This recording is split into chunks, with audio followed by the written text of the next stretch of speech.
Falamos constantemente no que precede do homem verdadeiro e do homem transcendente, mas precisamos ainda dar, nesse sentido, alguns esclarecimentos complementares e, em primeiro lugar, observaremos que o homem verdadeiro, de Shenzhen, foi também chamado por alguns de homem transcendente, mas essa designação é antes inadequada, uma vez que ele é apenas aquele que atingiu a plenitude do estado humano.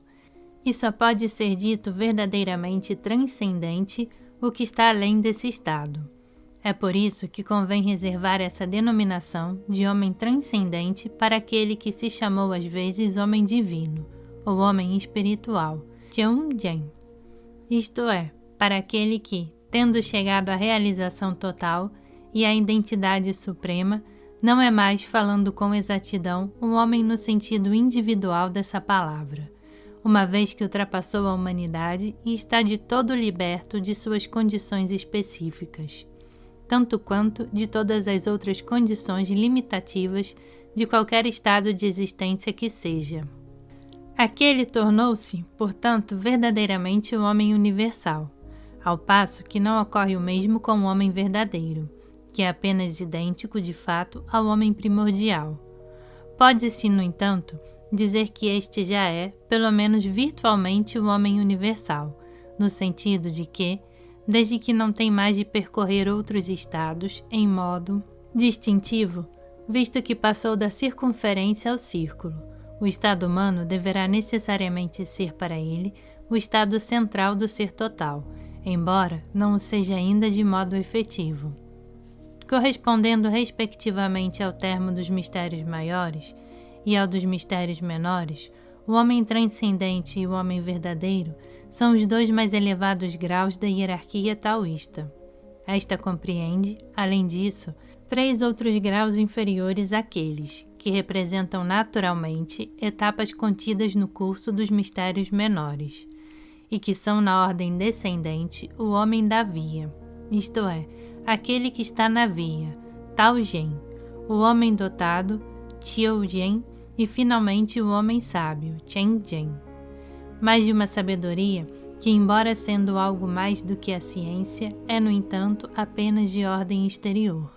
Com efeito, esse grau mais baixo da hierarquia taoísta coincide com o grau mais elevado da hierarquista confucionista, estabelecendo assim a continuidade entre elas, o que está de conformidade com as relações normais do taoísmo com o confucionismo, na medida em que constituem, respectivamente, o lado esotérico e o lado exotérico de uma mesma tradição.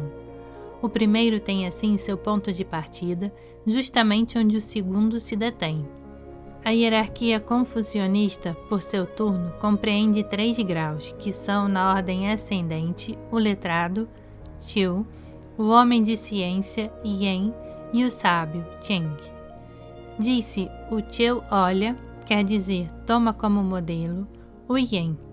O Yen olha ao Cheng, o Cheng olha ao céu.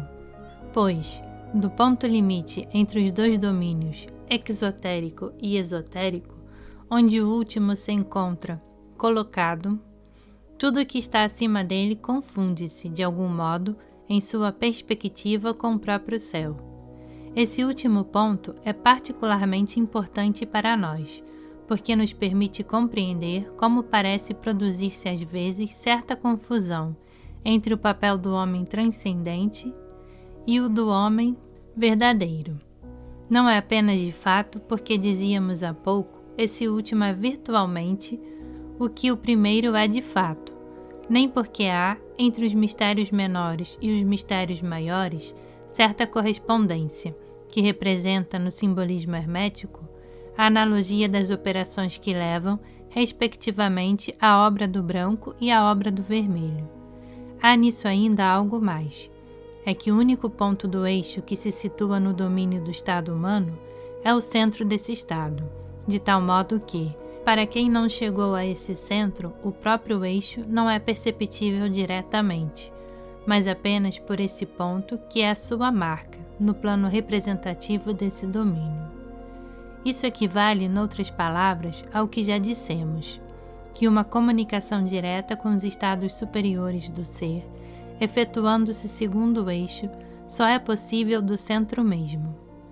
Para o restante do domínio humano, só pode haver comunicação indireta, por uma espécie de refração a partir desse centro. Assim, por um lado, o ser que está estabelecido no centro, sem se ter identificado ao eixo, pode desempenhar realmente, em relação ao estado humano, o papel de mediador, que o homem universal desempenha para a totalidade dos estados, e por outro lado, aquele que ultrapassou o estado humano, elevando-se pelo eixo aos estados superiores, é por isso mesmo perdido de vista. Se podemos nos expressar assim, para todos os que estão nesse estado e não chegaram ainda a seu centro, inclusive os que possuem graus iniciáticos efetivos, mas inferiores ao do homem verdadeiro. Aqueles que não têm, desde então, nenhum meio de distinguir o homem transcendente do homem verdadeiro, pois do estado humano o homem transcendente só pode ser percebido por sua marca, e essa marca é idêntica à figura do homem verdadeiro. Desse ponto de vista, um é, portanto, indiscernível do outro. Assim, aos olhos dos homens comuns e mesmo dos iniciados que não terminaram o curso dos mistérios menores, não só o homem transcendente, mas também o homem verdadeiro, surge como mandatário ou representante do céu, que se manifesta a eles através dele de certo modo. Pois sua ação, ou melhor, sua influência, pelo próprio fato de ser central, e aqui o eixo não se distingue do centro que é a sua marca, imita a atividade do céu, como já explicamos anteriormente, e a encarna, por assim dizer, em relação ao mundo humano. Essa influência, sendo não agente, não implica nenhuma ação exterior. O homem único, exercendo a função de motor imóvel, comanda do centro de todas as coisas sem interferir em nenhuma, como imperador, sem sair do Mintang, ordena todas as regiões do império e regula o curso do ciclo anual, pois concentrar-se no não agir é a via do céu. Os antigos soberanos, abstendo-se de toda ação pessoal, deixavam o céu governar por eles. Na cumeira do universo, o princípio influencia o céu e a terra, que transmitem a todos os seres essa influência, que, tornada bom governo no mundo dos homens, faz eclodir os talentos e as capacidades. Em sentido inverso, toda prosperidade vem do bom governo, cuja eficácia deriva do princípio, por intermédio do céu e da terra. Por isso é que os antigos soberanos, não desejando nada, o mundo estava na abundância. Eles não agiam e todas as coisas se modificavam segundo a norma. Eles permaneciam mergulhados em sua meditação e o povo se mantinha na mais perfeita ordem. É o que o adágio antigo resume assim: para aquele que se junta à unidade, tudo prospera. Para quem não tem nenhum interesse pessoal, mesmo os gênios são submissos. Devemos, portanto, compreender que, do ponto de vista humano, não existe nenhuma distinção aparente entre o homem transcendente e o homem verdadeiro, embora, na realidade, não haja entre eles nenhuma medida comum, como não existe entre o eixo e um de seus pontos. Uma vez que o que os diferencia é justamente o que está além do estado humano, de modo que, se ele se manifesta nesse estado, ou melhor, em relação a esse estado, pois é evidente que essa manifestação não implica, de nenhum modo, um retorno às condições limitativas da individualidade humana. O homem transcendente só pode surgir nela como um homem verdadeiro.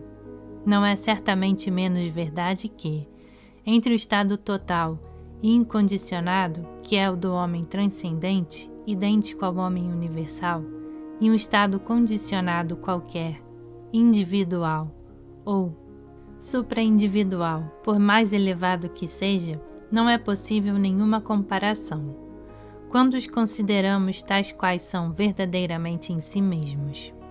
Mas aqui falamos apenas do que são as aparências do ponto de vista do estado humano. De resto, de um modo mais geral e em todos os níveis das hierarquias espirituais, que não são outra coisa que as hierarquias iniciáticas efetivas, é apenas através do grau que lhe é imediatamente superior que cada grau pode perceber tudo o que está acima dele indistintamente e receber-lhe as influências. E, naturalmente, os que atingiram certo grau podem sempre, se o quiserem e couber, se situar em não importa que grau inferior àquele, sem ser de nenhum modo afetados por essa descida aparente, visto que possuem a fortiori, e como por acréscimo, todos os estados correspondentes que, em última análise, representam para eles apenas tantas outras funções acidentais e contingentes. É assim que o homem transcendente pode exercer no mundo humano a função que é propriamente a do homem verdadeiro, enquanto, por outro lado, e inversamente, o homem verdadeiro é de certo modo, para esse mesmo mundo, como representante ou substituto do homem transcendente.